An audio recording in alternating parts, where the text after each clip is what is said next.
हाय नमस्ते भ्यम ओम नमः शिवाय। नमस्कार दोस्तों, आप सभी लोगों का स्वागत है हमारे यूट्यूब चैनल भगवान की भक्ति में।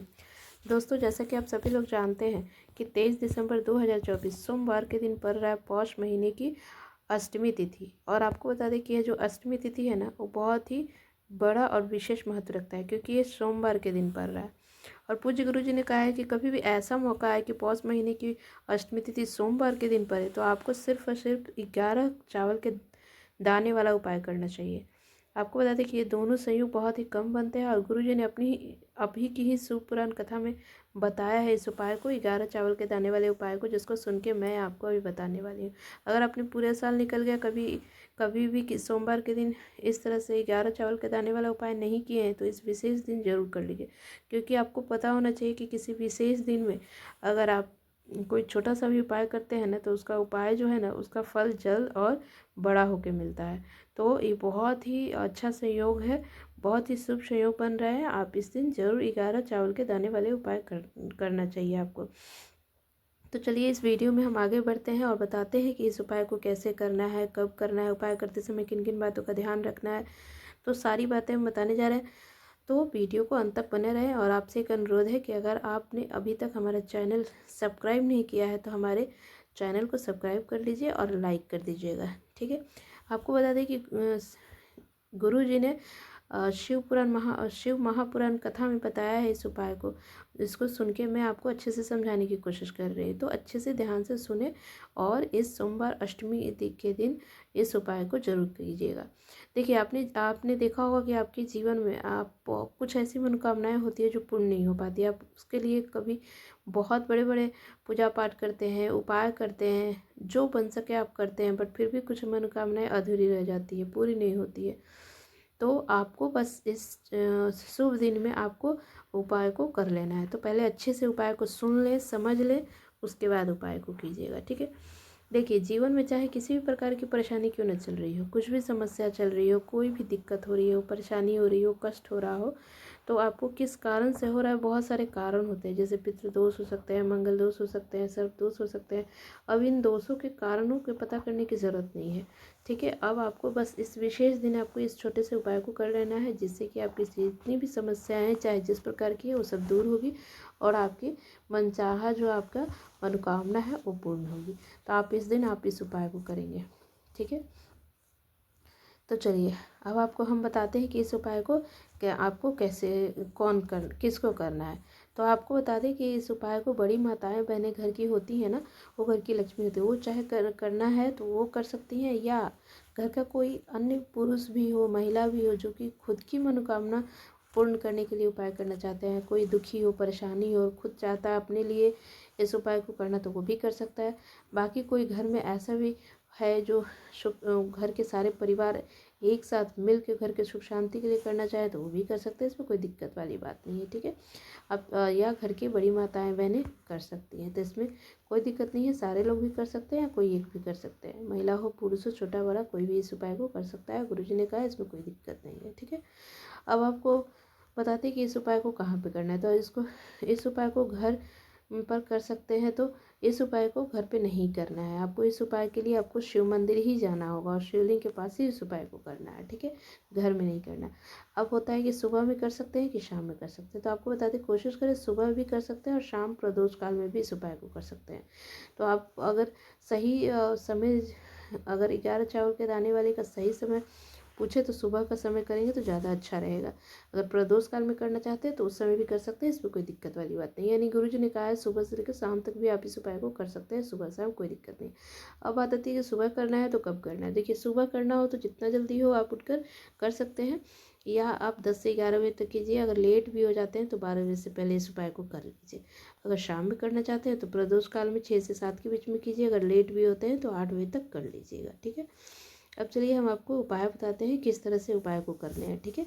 11 चावल के दाने वाले उपाय को आपको कैसे करना है और क्या क्या सामग्री लगेगा, सारी चीज़ें हम बता रहे हैं, ध्यान से सुनिएगा। तो देखिए, इस उपाय को आपको करने के लिए आपको बस 11 चावल के दाने लेने हैं, ठीक है। और इस उपाय के साथ ही कि आपको कुछ और भी सामग्री लेना है और इस शिव मंदिर जाके करना है इस उपाय को, ठीक है। आपको लेना है 11 चावल के दाने। देखिए, सिर्फ आपको जो दाना होगा वो खंडित ना हो, उसका ध्यान रखेंगे। और ये शिव मंदिर में ही इस उपाय को करना है भगवान के सामने, ठीक है। तो आपको क्या करना है, पूजन सामग्री जो आप पूजा करते हैं ना मंदिर में जाके, जो भी आप पूजा सामग्री ले जाते हैं उसको ले लीजिए, और 11 चावल के दाने साथ में लीजिए। अब पूजन सामग्री जरूर लेना चाहिए। आप सुबह में कर रहे हैं तो आप अच्छे से 1 लोटा जल जरूर लीजिए और शिवलिंग पे जरूर अर्पित कीजिएगा। मिट्टी का जल मिल जाता है तो बहुत अच्छी बात है। अगर लोटा में अगर आप मिट्टी का जल लीजिए, घर से ही जल लेकर जाइए और आप पूजा अर्चना कीजिए, अपना पूजा की सामग्री लीजिए, ठीक है। और अगर आपको मिट्टी का जल मिलता है शिवलिंग पे चढ़ाने के लिए तो बहुत ही उत्तम होता है। इसलिए आप मिट्टी का जल चढ़ाना चाहते हो तो कम से कम 1 लोटा जल आपको लेके जाना चाहिए, ठीक है। अगर मिट्टी का जल नहीं भी मिलता है तो आप घर से जल लेकर आप इस्तेमाल कर सकते हैं, घर से जल लेकर जाना चाहिए। और पूजन सामग्री आपको लेके जाना चाहिए। इसके अलावा आपको 11 चावल के दाने लेने हैं अलग से, ठीक है। पूजन सामग्री रहेगा अलग से। आपको पूजा सामग्री जो आप पूजा पाठ करते हैं उसको लेके जरूर जाइए, क्योंकि पूजा पाठ कीजिए। अगर शाम में करते हैं तो शिव जी पर जल नहीं चढ़ाया जाता है शाम में, ठीक है। तो आप शाम में क्या करेंगे, एक दीपक तैयार करके ले जाना, गोल बाती का शुद्ध देसी घी का एक दीपक तैयार करके जरूर से ले जाइएगा। और शाम में आपको दीपक भगवान शिव के मंदिर में जाकर जलाना होता है। तो शाम में करते हैं अगर उपाय तो दीपक जलाएं, और सुबह में करते हैं तो आप 1 लोटा जल चढ़ाएं। और 11 चावल के दाने आपको ले जाने हैं, ठीक है। चावल तो आपको घर में भी जो आप इस्तेमाल करते हैं वो भी ले सकते हैं, किसी भी प्रकार के, चाहे बासमती चावल हो या किसी भी तरह का चावल हो, बस आपको ले लेना है 11 चावल के दाने, ठीक है। अब आपको साबुत लेनी है, मतलब कहीं से टूटा ना हो, कटा ना हो, आप देख लीजिएगा, इसका ध्यान रखिएगा, ठीक है। आप बासमती का चावल हो या सादा चावल, कोई भी चावल ले सकते हैं, इसमें कोई दिक्कत वाली बात नहीं है, ठीक है। रसोई घर में आप जो इस्तेमाल करते हैं वो भी ले सकते हैं। आपको 1 मुट्ठी चावल एक कटोरी में भर लेना है और कटोरी लेकर जाना है, ठीक है। फिर उसको कटोरी लेके जाना है। उसके बाद कटोरी में जो चावल है ना, 11 चावल के दाने आपको निकाल लेने हैं, कहीं से टूटे नहीं हो, चुन के आप निकाल लेंगे, ठीक है। फिर साबुत, इसके बाद एक कागज़ में पुड़िया बनाकर रख लेंगे और छोटे से कटोरी में रख के आप सुरक्षित उसको, इधर उधर ना गिरे ना, मतलब इधर उधर गिरने का संभावना नहीं हो, इसलिए कागज़ में उसको लपेट के अच्छे से रख लें 11 चावल के दाने को तैयार करके, ठीक है। पूजन सामग्री के साथ सुबह में आप मंदिर पहुँचे और फिर 1 लोटा जल जो आप लेकर गए हैं वो आप भगवान के शिवलिंग पर आप अर्पित करें। सुबह सुबह जा रहे हैं तो, और शुद्धता के साथ इस उपाय को करना है। और शाम में जाएंगे तो आप एक दीपक जलाएंगे, ठीक है। प्रदोष काल में करेंगे तो आप शिवलिंग पर आपको जल नहीं चढ़ाते हैं, बस आपको क्या करना है कि दीपक जलाना है, ठीक है। तो अब चलिए हम उपाय बताते हैं कैसे करना है। तो सबसे पहले अगर सुबह में आप जा रहे हैं तो पूजा वगैरह करिए, भगवान शिव की जो पूजन सामग्री लेकर गए हैं अच्छे से पूजा पाठ कीजिए। सबसे पहले आपको 1 लोटा जल चढ़ाना है। पूजन सामग्री जो है वो चढ़ाइए, जैसे आप पूजा करते हैं कीजिए, ठीक है। उसके बाद आपको क्या करना है, अगर आप शाम में जा रहे हैं तो दीपक जलाना है, ठीक है। पूजा अर्चना करने के बाद भगवान का अच्छे से पूजा पाठ कर लीजिए। उसके बाद वहीं पे बैठ जाइए और सामने आसपास किसी जगह पर आपको बैठना है, वहाँ पे शिवलिंग के पास ही। फिर 11 चावल के दाने आपने जो है लेकर आए हैं ना, उसको निकालना है इस उपाय के लिए। और फिर आपको क्या करना है, ये बहुत ही जल्द और बहुत ही बड़ा होकर फल मिलता है इस चावल के दाने वाले उपाय से।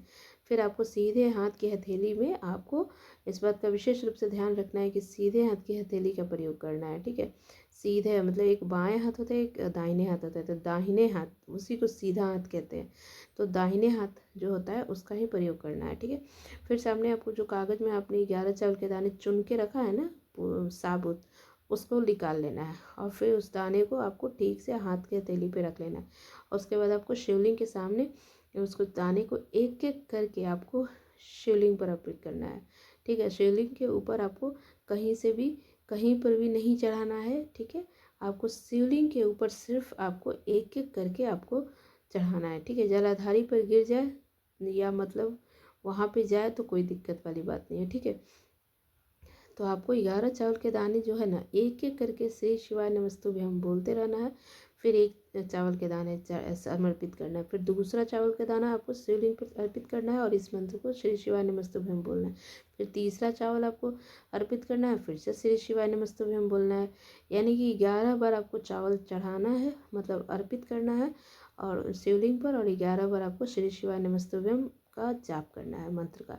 फिर भगवान से प्रार्थना करना है, जो भी आपकी मनोकामना है, जो भी आपकी चाहिए, जो भी आपके दुख है, कष्ट है, दूर हो। इस तरह से आपको जो भी मनोकामना है वो मन में बोलते रहना है। और 11 चावल के दाने को आपको सीधे हाथ की हथेली में एक एक करके शिवलिंग पर अर्पित करते रहना है और श्री शिवाय नमस्तुभ्यम का जाप करते रहना है। गुरु जी ने कहा है कि इस तरह से अगर इस उपाय को कर लेते हैं ना, अपनी मनोकामना बोलते रहना है, तो उपाय को करने के बाद चाहे दुख किसी भी प्रकार की क्यों ना हो, वो दूर जरूर होगा। इस उपाय से आपकी मनोकामना भी पूर्ण होगी। तो इस तरह से आपको 2 मिनट भगवान से वहीं पे रह के इस मंत्र का जाप करते रहना है, प्रार्थना करना है अपनी मनोकामना के लिए और भगवान से आपको विनती करनी है। देखिएगा भगवान आपको आशीर्वाद देंगे और आपके जीवन से जो भी कष्ट है, परेशानी है, वो दूर होगा। जो भी छोटी छोटी चीज़ें को ध्यान रखना है कि 11 चावल के दाने जो है वो निश्चित रूप से आपको साबुत हो वो चढ़ाएंगे। आपको बता दें गुरुजी ने कहा है कि निश्चित है कि इस उपाय के बाद आपकी मनोकामना जल्द ही पूर्ण होगी और आपके जो भी जीवन में दुख, परेशानी, कष्ट चल रहे हैं ना, वो सब दूर होंगे। तो दोस्तों, अगर आप इस उपाय को अगर आप इसको समझा पाए हैं, आप समझ पाए हैं, तो हमारे वीडियो को एक लाइक कर दीजिए और चैनल को सब्सक्राइब कर दीजिएगा। बहुत बहुत धन्यवाद।